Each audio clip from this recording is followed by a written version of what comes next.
Sentez-vous bien. 11h-12h, sentez-vous bien avec Cathy Minza. Bonjour amis auditeurs et merci de nous rester fidèles. Restez fidèles sur les antennes d'ABK Radio. Aujourd'hui dans votre magazine Santé, on parle de Covid-19 et de la vaccination.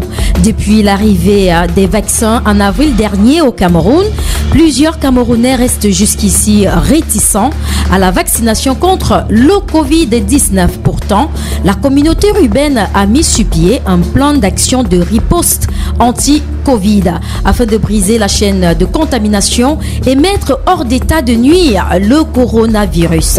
Ce samedi, nous recevons un invité spécial, Dr Soleil Jérémy, premier adjoint au maire de la ville et biologiste de formation. Son CV ne sera pas déroulé ici entièrement, sinon on pourra y passer toute la journée. Mais on peut juste rappeler qu'il a occupé plusieurs fonctions dans la sphère sanitaire au Cameroun. Depuis mars 2017, il est directeur général de la plateforme de diagnostic médical de Douala.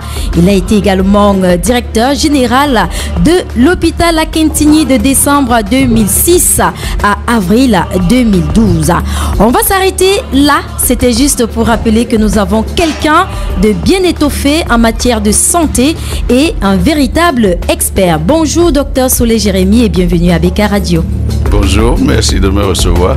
Voilà, docteur, on va vous inviter à suivre ce reportage qui nous sert de mise en bouche pour commencer véritablement cette émission. Il est apparu en Chine dès 2019. Un an de port de masque à répétition s'en est suivi, un an sans salutation et un an de confinement. Le Covid-19 a changé la face du monde et ses ravages continuent de faire des victimes dans le monde entier. Bien que désormais existe l'option vaccination, certains doutent de l'efficacité de celui-ci et présument d'ailleurs que ces substances auraient des effets secondaires sur leur vie. C'est le cas au Cameroun, dans la ville de Douala, où malgré les nombreuses sorties du ministre de la Santé, le docteur Manaouda Malachi, et les différentes autorités, une certaine partie de la population semble ne pas croire aux chiffres annoncés de la maladie ni à son existence, encore moins à l'efficacité des différents vaccins.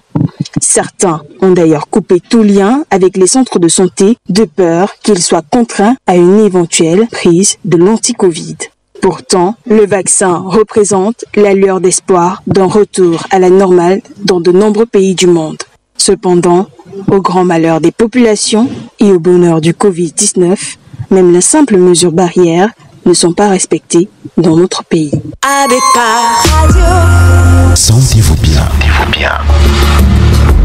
11h-12h, sentez-vous bien avec Cathy Minza. Merci beaucoup Laure Manga pour cet élément de reportage. Je rappelle à tous ceux-là qui nous prennent à l'instant que vous écoutez l'émission Sentez-vous bien et nous sommes avec Dr Soleil Jérémy avec la casquette de l'homme biologiste et qu'il l'est. Alors Dr Soleil, si on commençait par définir ce que c'est que la vaccination. Eh bien merci madame. La vaccination, c'est une pratique que nous connaissons dans la médecine depuis le temps de Louis Pasteur, qui est basée sur le principe que chaque fois que l'organisme est agressé par un corps étranger, que nous allons appeler un antigène, un microbe, nous avons dans notre organisme un système de défense qu'on appelle le système immunitaire, qui va donc reconnaître l'agent agresseur, c'est-à-dire l'antigène, et maintenant sécréter les substances qu'on appelle des anticorps qui vont neutraliser cet antigène et faire en sorte que vous ne tombiez pas malade. Donc c'est ça le principe du vaccin qui a été mis au point par Louis Pasteur à l'époque et qui est donc utilisé de par le monde entier, très largement au Cameroun. Vous avez entendu parler par exemple du programme élargi de vaccination. Effectivement. Qui fait en sorte que beaucoup de maladies qui affectaient les enfants ne l'affectent plus. Je crois que les gens de votre âge ne savent pas ce que c'est qu'une diphtérie. Vous ne savez pas ce que c'est que la coqueluche.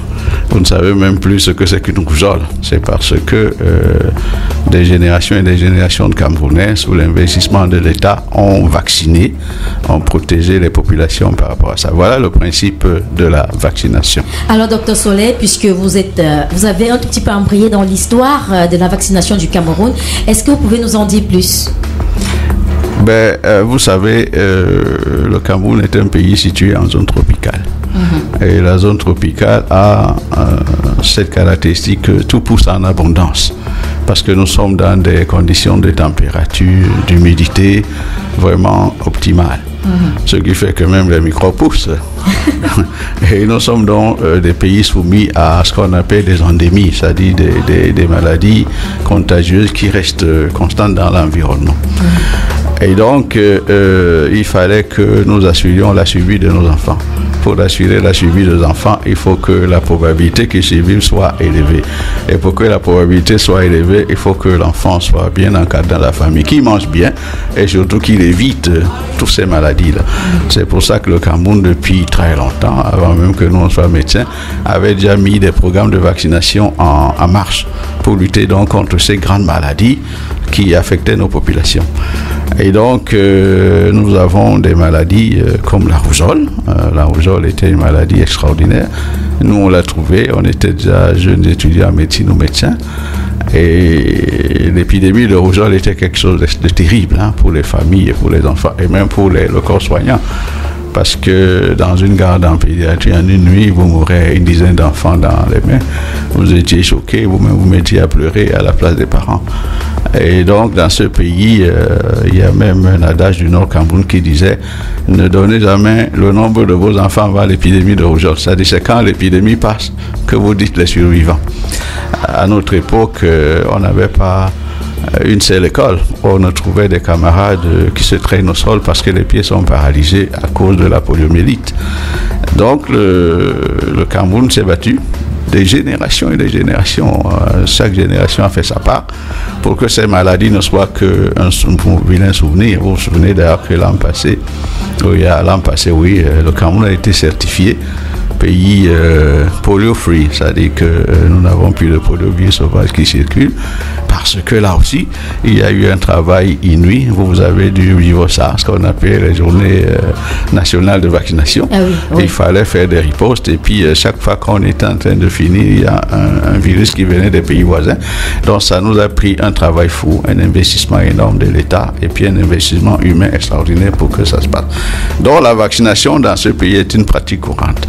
Et je pense que pour l'État, c'est l'un des investissements les plus rentables parce que nous accroissons comme ça la probabilité de survie de nos enfants et c'est ces enfants qui prennent la relève. Et ces enfants bien éduqués sans maladie, c'est eux qui deviennent des agents productifs et qui font la richesse du pays. Donc c'est quelque chose d'extraordinaire. La vaccination, c'est une longue histoire. Et si on peut dire que l'État du Cameroun fait au moins une chose bien, c'est vraiment l'investissement dans la vaccination. Merci beaucoup, Dr Soley, pour cette histoire qui nous fait comprendre que parler de vaccination, c'est pas une affaire d'aujourd'hui, surtout dans le cadre de cette pandémie à coronavirus. On a l'impression que le vaccin est quelque chose d'assez dangereux. Pourtant, vous nous rappelez que plusieurs pathologies ont été ripostées ou alors éradiquées suite à des grandes campagnes de vaccination. À présent, on va parler du Covid-19. C'est justement c'est cette maladie qui fait la une des journaux. Est-il possible d'avoir les chiffres et l'évolution de l'épidémiologie? Bon, disons que nous sommes à la deuxième année de l'épidémie. Qui a commencé en mars, à peu près en mars 2020. Oui. Lorsque au Cameroun, cette maladie s'est déclenchée par la Chine. Et maintenant, le monde est un village globalisé. C'est-à-dire que vous pouvez partir de la Chine, passer par l'Amérique et être au Cameroun en 24 heures. Donc, la maladie s'est répandue. Elle est arrivée au Cameroun en mars parce que certains de nos compatriotes et puis des voyageurs, le Cameroun est un pays ouvert de toute façon, venaient de l'Occident et arrivaient au Cameroun. Le pays a pris des mesures. La première mesure barrière, c'était de faire des contrôles aux frontières pour tous ceux qui entrent. Donc, ces vols qui sont arrivés, les Camerounais et les autres ont été confinés dans des hôtels question, parce qu'on n'avait pas beaucoup de tests diagnostiques, mais question d'attendre les 14 jours d'incubation et pour pouvoir les sortir. La première barrière là a explosé parce que certains d'entre nous indisciplinés ont réussi à échapper des hôtels, se sont cachés dans les familles. Évidemment, le virus a été importé et s'est introduit à l'intérieur de nos communautés et la maladie a explosé. Bon, alors lorsque la maladie a explosé, nous avons connu des pics très élevés et puis une effervescence vers le mois de juillet. Et c'est une maladie qui nous a surpris et qui a fait beaucoup de victimes à l'époque. Nous le savons parce que la communauté urbaine, évidemment, c'est l'un de nos devoirs de protéger la santé de nos citoyens. Nous nous sommes impliqués dans la maladie à travers un plan d'action que tout le monde connaît. Et nous nous sommes aussi mis en contact avec tous les autres services de santé pour assurer la veille épidémiologique. Donc, si vous voulez, dans une épidémie, il y a 3 grands paramètres qu'on suit. On suit la vitesse de contamination, qui donc se mesure par le nombre de nouveaux cas qui se contaminent. C'est-à-dire, lorsqu'on fait les tests, les nouveaux positifs, on les calcule. Et tous les semaines, on fait l'incidence. Quels sont les nouveaux cas dans la semaine? On fait une courbe et on voit comment les choses évoluent. Le deuxième paramètre, c'est parce que lorsque les gens sont contaminés, il faut faire en sorte qu'ils ne tombent pas malades. Mais il y en a qui tombent donc malades. Le deuxième paramètre, c'est le taux de morbidité, c'est-à-dire combien de gens basculent vraiment dans la maladie. Là aussi, on fait l'incident chaque semaine parce qu'on observe dans tous les centres de santé, on prend les chiffres et on fait l'incidence, on regarde comment la courbe monte. Et le troisième paramètre, alors malheureusement, et là, c'est le taux de mortalité. C'est-à-dire que certains d'entre nous finissent par mourir. Donc, c'est ces 3 paramètres qui nous permettent de suivre l'épidémiologie. Qu'est-ce qu'il en est aujourd'hui? Voilà. Qu'est-ce qu'il en est aujourd'hui? Ce que je vais vous donner les tendances. C'est-à-dire que cette année... Oui, en tout cas, on attend les tendances. Juste pour rappeler aux différents auditeurs qui nous écoutent que nous sommes avec Dr Solet, qui est biologiste et premier adjoint au maire de la ville. C'est-à-dire, cette année, l'épidémie a commencé avec un petit, comme on dit, un report à nouveau si on était des comptables. C'est-à-dire que l'an passé, qu'est-ce qui s'est passé? Vous savez qu'on a eu des événements à Douala. L'an passé, en mars, vers le mois de juillet, nous avons une effervescence qui est restée quand même constante, de sorte que vers la fin d'année, on n'avait pas beaucoup de cas, mais le virus continue à circuler. Malheureusement, on ne peut pas rester toute la vie. On a donc organisé en ville des événements pour laisser souffler les citoyens. On a eu ce que la mairie a organisé, les Douala Fiesta. On avait des artistes qui faisaient la ronde pour donner un peu de joie dans le cœur des citoyens. Et tout de suite après, nous avons eu le Chan, où il y a eu quelques regroupements dans les fan zones et puis au stade. Donc c'était des événements très angoissants. Il fallait donc observer pour voir est-ce qu'après ces événements, nous aurons un pic. Bon, heureusement, il n'y a pas eu de pic. Mais au mois de mars, quand même, on a vu les choses redémarrer. Et elles ont redémarré mars, avril, au mois de mai.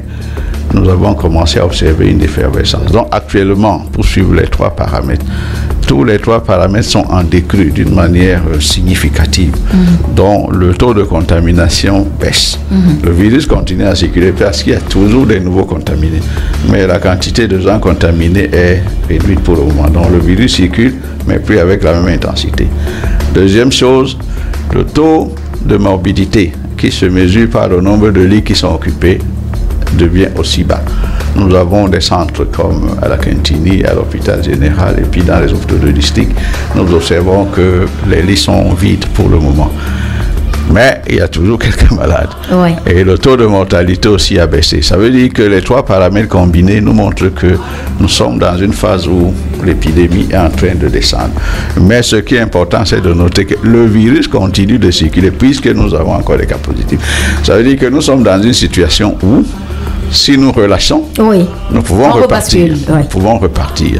Donc, pour dire à nos concitoyens que les mesures barrières restent de rigueur. Parce qu'il faut continuer à laver les mains.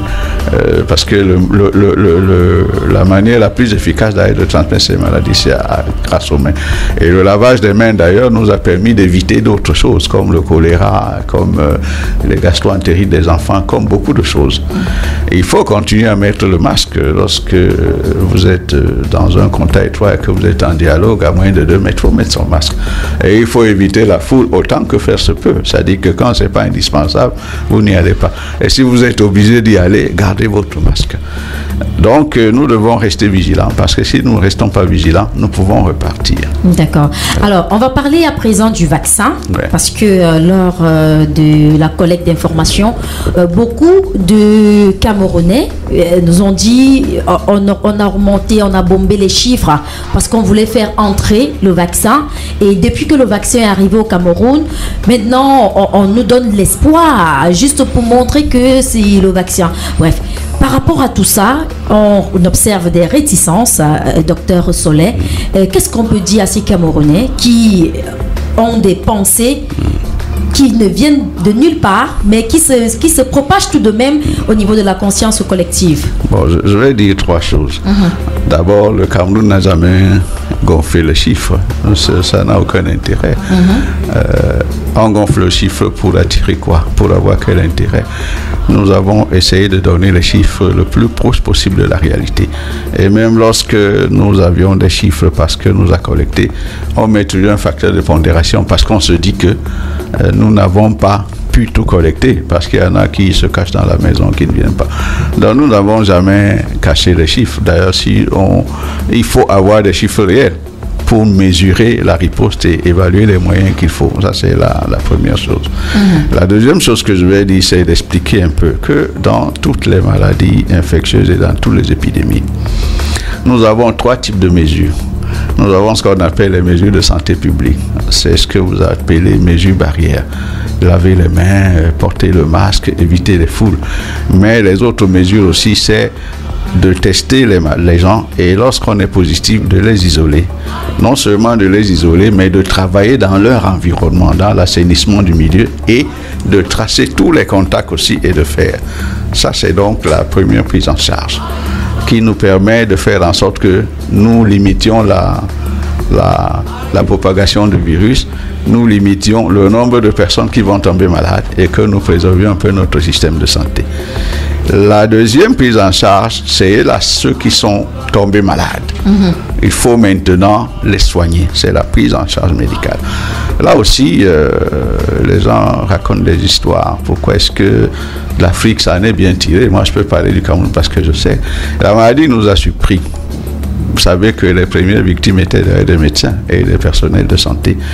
Mais après, le corps médical camerounais s'est engagé parce qu'il a bien compris les choses et nous avons mis des protocoles en place. Je peux vous dire par exemple, si vous prenez l'hôpital gynéco-obstétrique de Douala, c'est cet hôpital qui avait été réquisitionné pour prendre les cas les plus lourds parce qu'il était équipé en oxygène et tout et tout.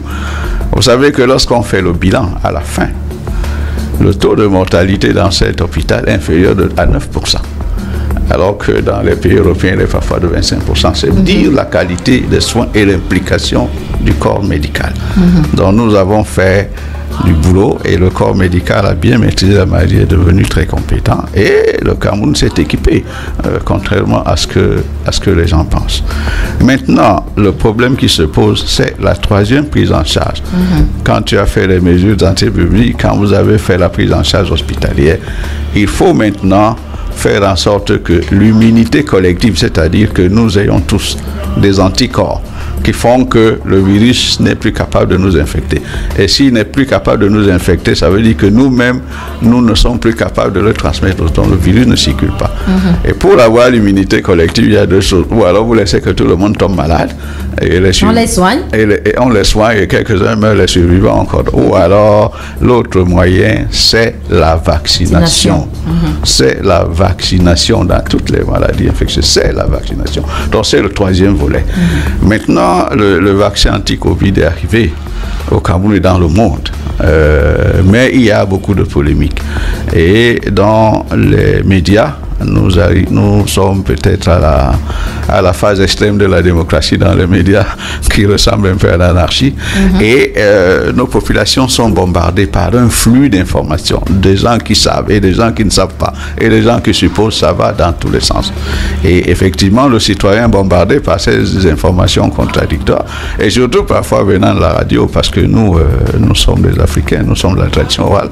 La radio, pour nous, c'est quelque chose d'important. Une parole prononcée à la radio est une parole très importante. C'est pour ça que vous, les fabricants de mots dans la radio, vous devez être des gens responsables, ne pas dire des choses parce qu'elles sont vérifiées. Donc, le citoyen est soumis à tout ça. Ça vient de quoi? Ça vient de ce que les vaccins qu'on nous propose sont... AstraZeneca et Sinopharm. Enfin, ils sont nombreux, je ne veux pas faire la publicité. Ah ouais. Mais sont des technologies nouvelles. Et tout ce qui est nouveau, même dans le milieu scientifique, chacun pense toujours que sa filière est la plus bonne. Lorsqu'il y a une nouvelle filière, il y a des guerres qui se déclenchent. Alors actuellement, nous avons en gros, si vous voulez, 3 types de vaccins, ou 2. D'accord. Il y a ce qu'on appelle le vaccin classique. Le vaccin classique, c'est quoi?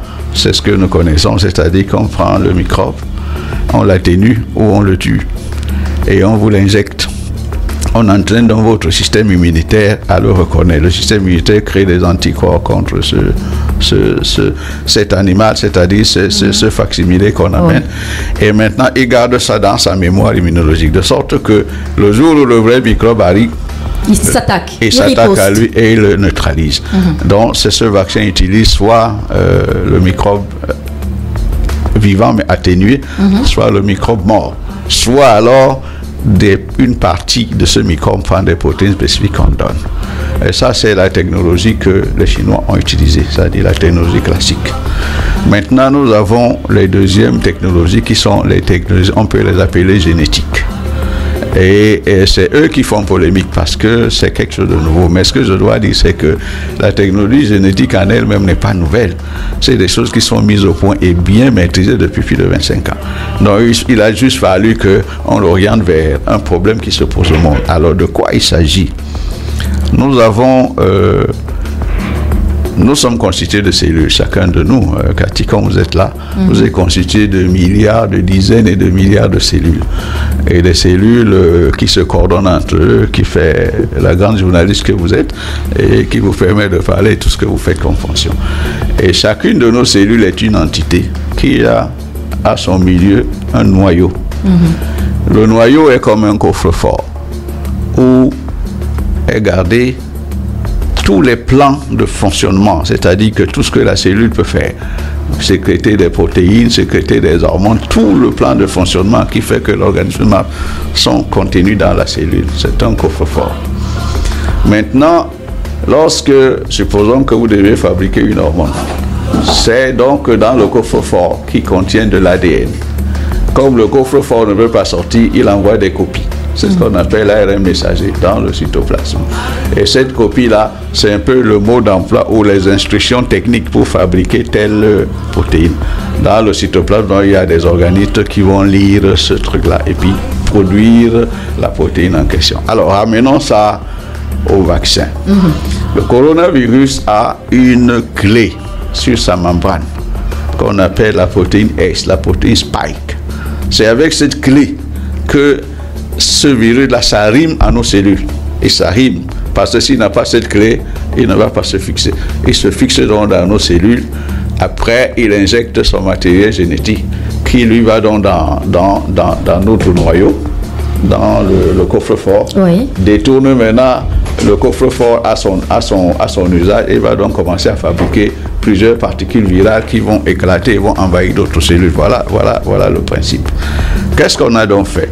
La protéine Spike, c'est une protéine constante dans tous les coronavirus, même s'il varie. Et c'est grâce à cette protéine qu'il se fixe sur notre cellule. Alors si on crée des anticorps contre cette protéine, tout de suite le corps va reconnaître cette protéine, va neutraliser le virus qui n'a plus la possibilité de se fixer dans notre organisme. Voilà le principe.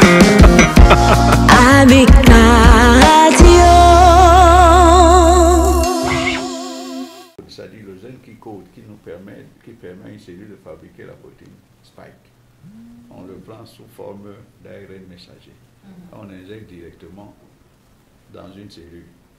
La cellule reconnaît, elle va donc traduire cette information et va créer la protéine spike.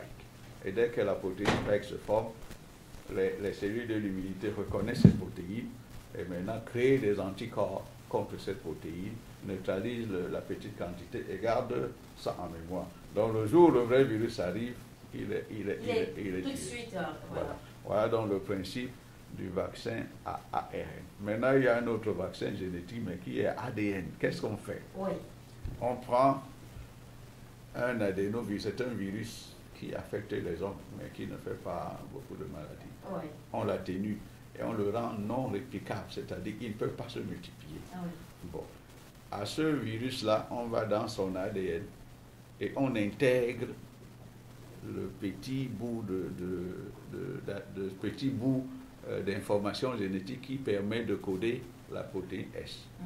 Dans ce virus aussi, on vous l'injecte et il contamine quelques cellules et il va aussi produire la protéine S et le corps va le reconnaître. C'est le même principe. Donc il y a deux types de vaccins, soit des vaccins à ARN, soit des vaccins à ADN. Mais le but, c'est d'exprimer la protéine S et entraîner notre corps à la reconnaître et à créer des anticorps. Voilà le principe des vaccins. Justement, parce qu'ils étaient nombreux à se poser la question, comment est-ce qu'on fait pour avoir un vaccin dans un bref délai, parce qu'il y a des gens qui estiment, je dis encore en guillemets, que le vaccin n'aurait pas dû être créé tout de suite, parce que ça prend du temps. Oui, ça dit que normalement, lorsque vous avez ce qu'on appelle un candidat vaccin, et il y a beaucoup d'étapes à passer. Ce qui fait que classiquement, un candidat vaccin met entre 5, 6 ou 7 ans même avant d'être admis.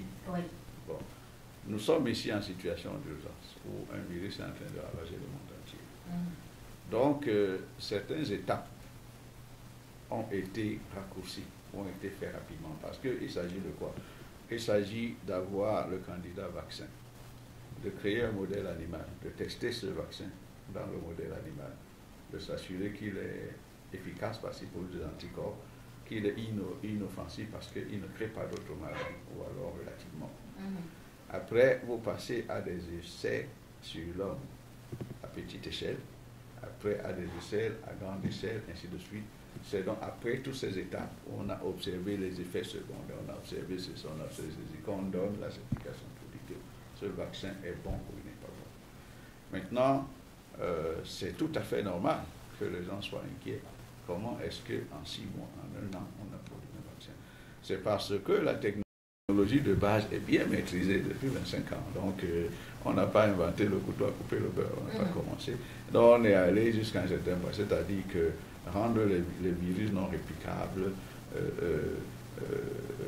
c'est-à-dire faire en sorte que adénosilés ou glycosilés, les ADN, c'est connu, c'est très connu. Et donc, c'est sur la base de cela qu'on a donc orienté. Le problème était comment transporter l'information génétique pour que le corps puisse lui-même fabriquer la protéine S et faire en sorte que le système immunitaire reconnaisse qu'il y a des anticorps. C'est ça le problème. C'est pour ça que ça semblait. Mais ce que les gens doivent savoir, c'est que même si c'est allé vite, on est allé vite, mais on n'a pas sauté les étapes. Seulement, il y a un grand système de pharmacovigilance qui est en train d'observer. Et maintenant, nous avons suffisamment de recul. Parce qu'après avoir vacciné plus d'1 milliard d'individus dans le monde, on connaît à peu près les effets secondaires, on connaît la balance bénéfice-risque, ainsi de suite. On peut dire que ce vaccin n'est pas plus mauvais que les autres vaccins classiques. Donc, comme tous les médicaments, chaque vaccin a ses effets secondaires. C'est d'ailleurs pour ça que lorsque vous allez vous faire vacciner, la cible est très bien définie. Et quand vous venez au centre de vaccination, vous passez tout un interrogatoire qui permet de situer votre état et vous permet de dire vous pouvez être vacciné, vous ne pouvez pas être vacciné. Vous pouvez être vacciné à tel vaccin et pas à tel autre en fonction des effets qu'on connaît. Donc voilà l'environnement qui entoure le vaccin. Merci beaucoup, Dr Soler. Vous nous apportez beaucoup de lumière dans cette émission. Je vous invite à présent à écouter un élément. Nous sommes allés sur le terrain, précisément au centre des maladies respiratoires, qui est situé en face à la maison du gouverneur, pour faire un état de lieu depuis qu'ils ont reçu le vaccin dans ce centre-là. Qu'en est-il exactement? Nous allons écouter la chargée, la responsable de la vaccination de ce côté-là, et on revient pour la suite. Bonjour, je suis ingénieure et agente de communication. Alors, nous avons reçu au centre de maladie respiratoire à la date du 15 avril 2021 100 doses de vaccin Sinopharm. Alors, et jusqu'alors, on a épuisé les 100 doses. Les deuxièmes doses vont commencer aussi le 7 mai 2021. Et c'est le 7 mai 2021 qu'on a été approvisionné à la fois de AstraZeneca et de 100 doses de Sinopharm. Donc 100 doses par chaque vaccin.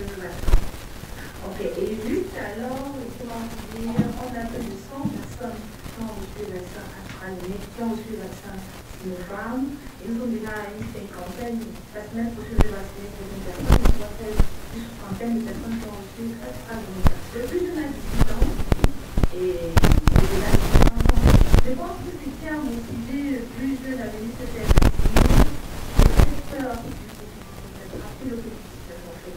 Peut-être parce que cette personne a été tout autour d'elle. Elle a vu beaucoup de personnes mourir de cette maladie. Donc, je pense que pour elle, c'était une façon de se protéger. Cette jeune dame est venue avec ses parents et toute sa famille pour recevoir AstraZeneca particulièrement. Actuellement, au centre des maladies respiratoires, nous disposons de 30 doses de AstraZeneca et nous ne disposons plus de Sinopharm.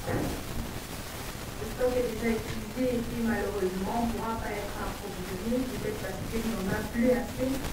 Donc généralement quand certains patients arrivent au centre de maladie respiratoire pour vouloir spécifiquement le Sinopharm, on les réfère soit jusqu'à la technique de Douala, soit du prix de bénéfice. Depuis qu'on a commencé la vaccination, la tendance a nettement baissé quand même. Nos taux de fréquentation au centre de maladie respiratoire concernant le Covid a nettement baissé, je pense. Donc il y a de l'effort, je pense aussi. Et les autres aussi, tout le monde a voulu le faire. La vaccination, en fait, je dirais, le Sinopharm, souvent le Sinopharm n'est plus AstraZeneca qui est en deux. Le Sinopharm, la distance, on est à la période entre la première prise et la deuxième prise de 21 jours. Et AstraZeneca, c'est 3 mois. Donc vous comprenez que jusqu'à présent, ici au centre, nous avons fait que les premières doses de AstraZeneca. Et jusqu'à présent, personne n'a encore eu l'effet secondaire de nos vaccins. Personne. Sincèrement, que ce soit ceux qui ont reçu la première dose de Sinopharm ou la deuxième dose, personne n'a eu. Donc, disposition, je dirais qu'il n'y en a pas. Il faut juste se rassurer qu'on ne présente pas les symptômes du Covid. Si vous ne présentez pas les symptômes du Covid, vous devez vous faire vacciner. C'est simple que ça.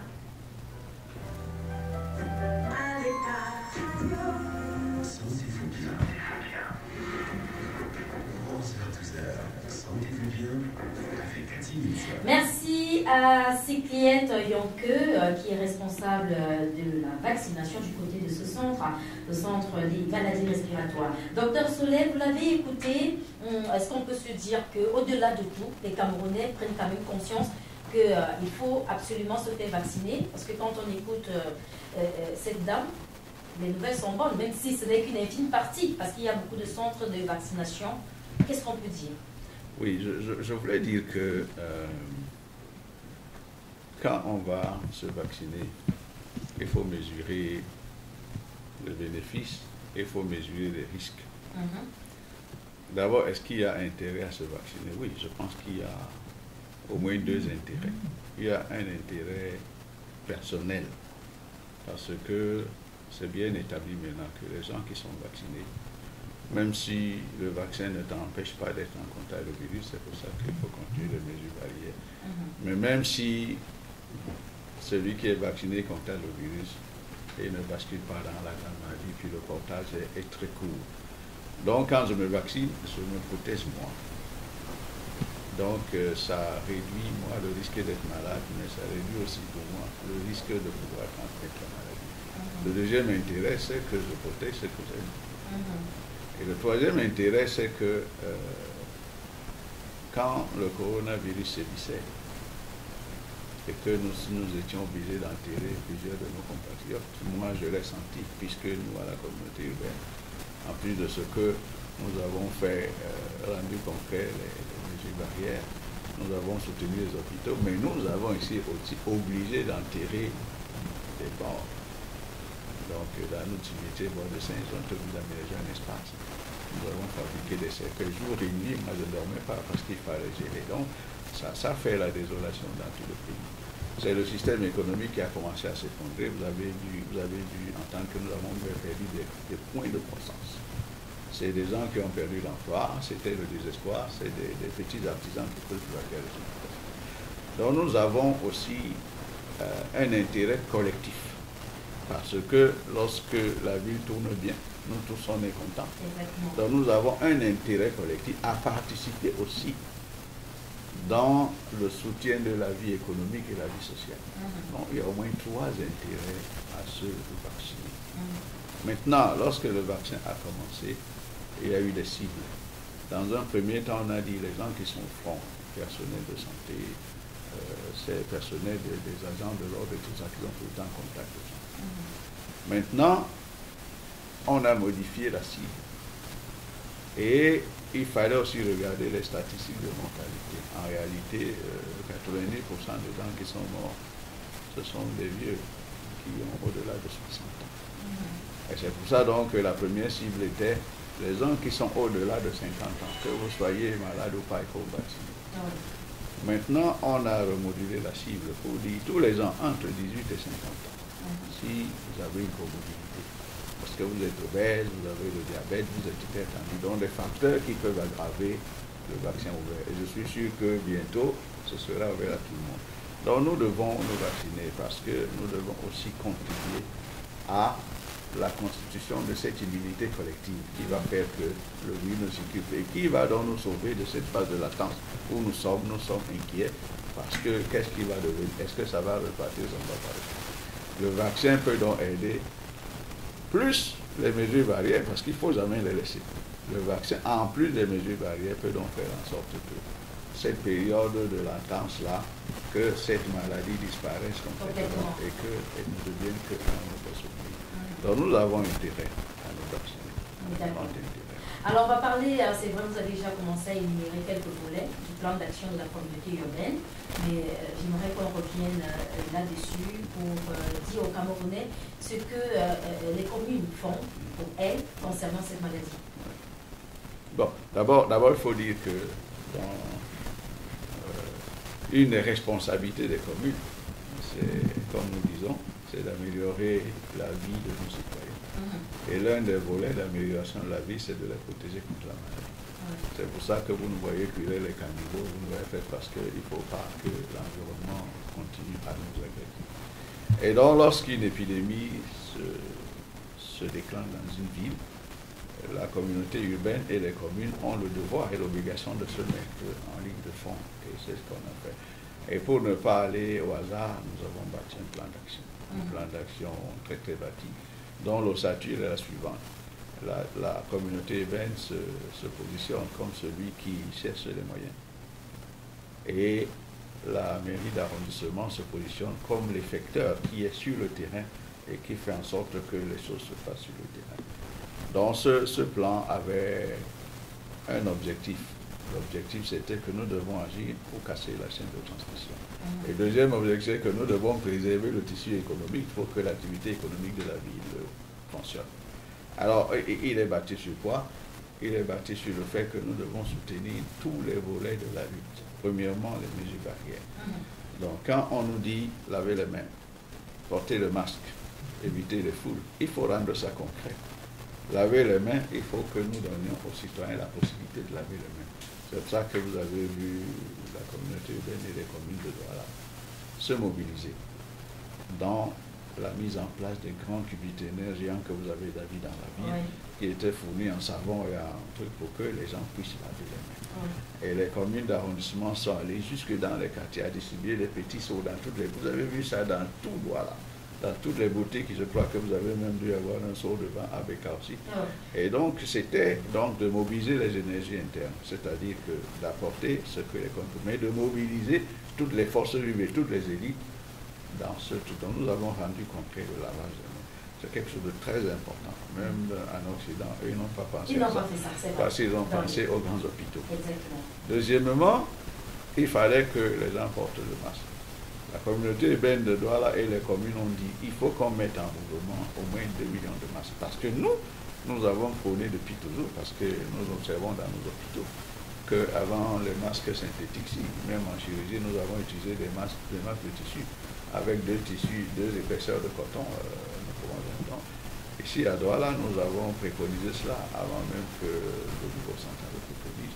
Et comment faire des masques? Nous nous sommes dit, nous avons des artisans couturiers dans tous nos arrondissements.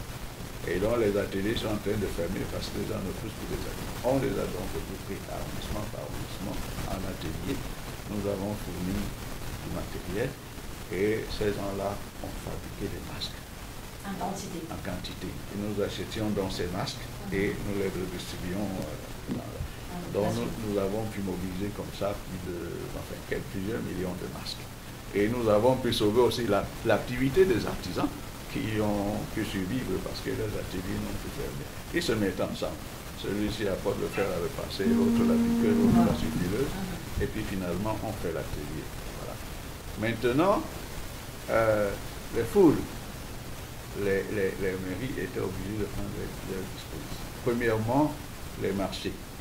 Nous avons procédé à la désinfection des marchés, au moins une fois par mois, aller demander votre maire de la 5e, le maire Fémois, le maire Fanfou, le maire Mobile, le maire Récupar, le maire du Camanoca. Les marchés étaient désinfectés, les écoles étaient désinfectées, voilà des mesures concrètes. Et maintenant, les maires ont pris des textes pour dire, à partir de maintenant, pour vous marier, il n'y a pas plus de 10 personnes dans la salle, parce qu'il fallait éviter les foules. Les maires ont pris des textes pour dire, à partir de maintenant, nous ne voulons plus déveiller sur la route et tout ça. Vous avez vu toutes ces mesures. Et toutes ces mesures-là se prenaient au fur et à mesure de l'évolution de l'épidémie. Et les maires se réunissaient tous les 15 jours. Tous les 15 jours pour faire le point et revisiter la stratégie, mutualiser les moyens. Et donc, dans tout ça, la communauté urbaine s'est positionnée comme les grandes entreprises de la place, je ne veux pas faire de publicité, mais se reconnaissent puisqu'on fera même une cérémonie de reconnaissance, qui ont contribué. Et nous, on a privilégié la contribution en termes de matériel, des seaux, des savons, le lavage des mains, des masques et tout ça, plutôt que d'avoir de l'argent.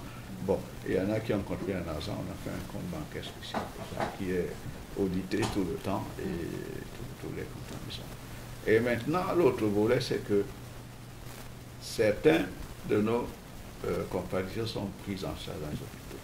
Donc, les mairies se sont aussi mobilisées pour soutenir les hôpitaux, depuis les petits hôpitaux d'arrondissement jusqu'au plus grand hôpital, en apportant qui des masques, qui des gants, qui des gels d'avant et tout ça, enfin, qui des poubelles et toutes sortes de choses pour que ces personnels de santé se sentent accompagnés. Maintenant, l'autre volet, c'est que certains de nos compatriotes arrivaient à mourir. Et puis, c'était des choses inattendues. Les parents ne sont pas toujours, et puis en plus, on est en épidémie, un corps doit être enterré tout de suite et une enterrement sécurisé. Il fallait donc que les mairies soutiennent aussi les familles dans les enterrements sécurisés. Donc on a mis des housses mortières dans les hôpitaux, on a fabriqué des cercueils, on a créé des espaces dans nos cimetières, c'est nous-mêmes qui creusions pour faciliter la vie. Et les choses évoluant, nous avons remarqué par exemple que les écoles ont de plus en plus de contamination. On a fait un programme spécifique aux écoles dont la porteuse vient d'avoir lieu il y a 2 mois parce que nous avons fabriqué des lave-mains de 200 litres, je pense de 300 quelque chose. On a placé là dans 75 écoles. Chaque lave-main étant accompagné d'un kit de savon, ainsi de suite. Et nous avons fait aussi une publicité spéciale. On a même un petit bouquin qui a tardé à sortir, mais qui est en train de sortir, sous forme de bande dessinée, pour que nos enfants soient éveillés à ça et observent des mesures d'hygiène. Et maintenant, après, les mairies ont donc participé à toute l'organisation nationale. Par exemple, nous sommes membres du comité provincial de l'unité. Nous avons hébergé le comité scientifique provincial et nous assurons la veille sanitaire et la communauté urbaine. Donc nous sommes, les communautaires sont vraiment au front de cette première ligne. Et maintenant, le vaccin a commencé. Et les communautaires que nous sommes sont manqués. C'est pour ça que je suis venu à la radio. C'est pour promouvoir et dire à nos concitoyens de ne pas écouter les chants de citoyens. Et il y en a qui disent non, les Blancs vont nous tuer avec ces vaccins. Je dis, mais on serait mort depuis. Nous achetons les habits des Blancs, nos enfants mangent des bonbons des Blancs, nos enfants sucent le lait des Blancs. Pour nous tuer, est-ce qu'ils auraient attendu le vaccin? Ils ont même le pain des Blancs, c'est ce que nous mangeons le matin. Donc ils auraient eu 1000 façons de nous tuer. Donc c'est des histoires qu'il ne faut pas écouter. C'est pour ça que nous avons pris maintenant de promouvoir le vaccin. Parce qu'il y a toute une campagne de communication qui se met en place. Et le fait d'être venu ici fait partie de cette campagne. D'ailleurs, nous allons essayer de toucher nos citoyens à travers les réseaux sociaux pour leur donner la bonne information. Et il faut absolument inciter. Le vaccin n'est pas obligatoire. Mais ça doit être un devoir moral de chacun de nous pour se protéger et contribuer à la stabilisation, à la reprise économique de notre pays, à la constitution de notre immunité collective. Donc la campagne d'ailleurs va commencer, elle a déjà commencé, c'est ce qu'on a fait. Mais vous allez recevoir bientôt probablement des SMS dans vos téléphones. Et nous voulons aussi à un moment donné, vous serez contactés, les hommes et les femmes de médias, ou les médias classiques, et même les autres médias qui sont les médias les réseaux sociaux. Parce que nous pensons que la mauvaise communication vient souvent de la mauvaise information. Et nous voulons faire une espèce d'atelier avec vous, avec les experts du ministère de la Santé, pour que les hommes et les femmes de médias comprennent très bien ce que c'est que cette vaccination, que toutes ces questions soient dissipées et qu'ils deviennent donc maintenant, chacun à son niveau, des provocateurs de la bonne nouvelle, parce que nous avons besoin de ces vaccinations. Voilà un peu résumé l'action des communautés, nous les mairies, la mairie de la ville, mais en association étroite, très étroite avec les mairies d'arrondissement. D'accord. Merci beaucoup, docteur Jérémy Sollet. Nous sommes pratiquement arrivés au terme de notre échange. Mais je sais, il est de coutume de toujours donner un dernier mot, voilà, aux auditeurs qui nous écoutent. On rappelle qu'on a parlé, on a fait le point sur la vaccination Covid-19 et on a également parlé de la vaccination en elle-même et de la vaccination au Cameroun. Bon, pour sortir de cette émission, docteur Sollet, qu'est-ce que vous pouvez dire en définitive aux auditeurs? En définitive, il y a une ou deux choses à dire. Premièrement, il faut que les Camerounais soient fiers de la façon avec laquelle nous sommes en train de gérer cette épidémie au Cameroun. Parce qu'il y en a qui ont dit il faut confiner comme les autres confinent. On n'a pas confiné parce que nous sommes proches de nos réalités socio-culturelles, parce que la plupart d'entre nous travaillons au jour le jour. C'est ce que je gagne lundi, que je mange mardi, ainsi de suite. Si on me confine, je ne sais pas qui va. Et puis le confinement n'a pas démontré d'ailleurs son efficacité. Nous n'avons pas confiné. Nos personnels de santé, il faut les féliciter pour l'engagement. Notre État pour la conduite des choses, mais je voulais aussi que les citoyens de la ville de Douala voient l'engagement, le niveau d'engagement de nos maires, qui se sont mis vraiment au fond de cette affaire. Et la deuxième chose que je dis, c'est de dissiper les malentendus, c'est de dire aux citoyens, parce que moi je suis vacciné, moi j'ai pris mes 2 doses, moi j'ai pris le Sinopharm, j'ai pris la première dose et la deuxième dose était le 6 du mois passé. Et je suis vivant, vous voyez, je suis devant vous. Et vous portez toujours votre masque? Je continue à porter mon masque. Et qu'est-ce que j'ai eu lorsque j'ai pris le vaccin? J'ai une sensation de chaleur. Et d'ailleurs, vous savez, lorsqu'on vous pique le vaccin, s'il y a un peu de rougeur, un peu de fièvre, c'est un bon signe. Ça veut dire que le corps a reconnu l'anticorps. L'antigène est en train de se quitter. D'ailleurs, c'est ce qu'on savait, même si quand on faisait les petits vaccins, lorsque ça fait même une petite plaie, on dit que ça marche. En réalité, moi j'ai eu une sensation de chaleur, puis j'ai bu beaucoup d'eau. Ça a duré 3 heures de temps, c'est passé. À la deuxième dose, j'ai eu la même chose. J'ai une sensation de chaleur, c'est comme j'avais soif. Et puis, c'est tout. Et puis voilà. Donc, il faut plus écouter ce son de sirène. Nous avons intérêt à nous vacciner. Il y a un intérêt personnel et il y a un intérêt collectif bien défini. Et maintenant que les citoyens y aillent, les vaccins sont disponibles dans tous les hôpitaux d'État. c'est-à-dire les grands hôpitaux, l'hôpital général, l'hôpital gynéco-obstétrique, l'hôpital Akintini, et les 10 hôpitaux d'arrondissement que nous avons, les 10 hôpitaux de district que nous avons, Daïdo, Bangel, Baba, Bonaveri, Japoman, ils sont une dizaine. Et c'est pour ça veut dire que chacun de nous a un vaccin à moins d'une heure de marche à pied de sa maison. Et ce vaccin est gratuit. Et lorsque vous arrivez, vous êtes bien accueilli, on vous interroge, on vous dit tout. Et maintenant, lorsque vous avez pris le vaccin, lorsque vous avez même un mal de tête, n'importe quoi, il faut tout de suite signaler parce que c'est en collectant tous ces effets qu'on finit par comprendre. Exactement. Et sachez aussi que nous avons ce qu'on appelle la coïncidence. Disons que j'ai mangé une nourriture, je ne sais pas moi, qui n'était pas terrible. Je prends la vaccination, le lendemain je commence la diarrhée, on dit que c'est le vaccin. Voilà. C'est des éléments coïncidents, mais qui ne sont pas forcément corrélés. C'est lorsqu'on a donc plusieurs comme ça qu'on finit par établir la corrélation scientifique et dire que le vaccin peut donner ceci. Donc voilà. Merci beaucoup, docteur Jérémy Soleil. Je rappelle que vous êtes premier adjoint au maire de la ville de Douala et également médecin biologiste de formation. Merci d'avoir honoré à ce rendez-vous. Je pense que je préfère faire ma déliance tout de suite. Il faudra revenir parce qu'on a encore beaucoup de choses à se dire quant à ce sujet sur la vaccination anti-Covid. Un clin d'œil à votre secrétaire particulier, Monsieur Soso, qui vous accompagne ici avec la radio. Merci vraiment, fidèles auditeurs, de nous avoir écoutés. On se donne rendez-vous samedi prochain avec un autre numéro de votre émission Sentez-vous bien. Je suis Cathy Binta. Bon week-end à tous.